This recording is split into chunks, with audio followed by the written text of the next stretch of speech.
ইফতার মাহফিলে গীতা পাঠের মাধ্যমে বিএনপি শান্তির বার্তা ছড়াচ্ছে সারা দুনিয়ায়। আওয়ামী লীগের অফিস খুলে দিয়ে আওয়ামী লীগের লোকজনকে জেল থেকে ছেড়ে দিয়ে বিএনপি উদার রাজনীতির পরিচয় দিচ্ছেন। বিএনপির অনেক বড় বড় নেতারা বলছে মেয়র আইভি, ইয়াবাব বদি এদেরকে ছেড়ে দেওয়া এদের আইনি অধিকার।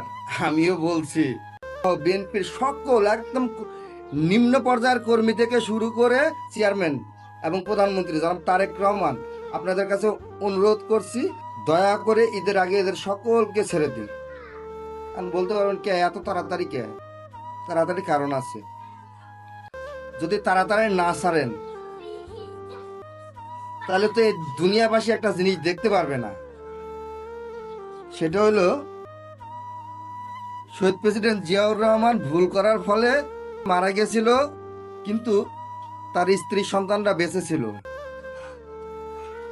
আমি রোজা আছি, কয়েক মিনিট পরে ইফতার, মিথ্যা বলছি না।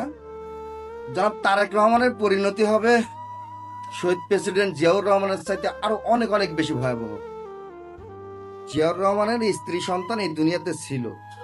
আমি আমার বিশ্বাসের জায়গা থেকে বলছি জনাব তারেক রহমানের অস্তিত্ব এই পৃথিবীর কোথাও রাখবে না আওয়ামী লীগ।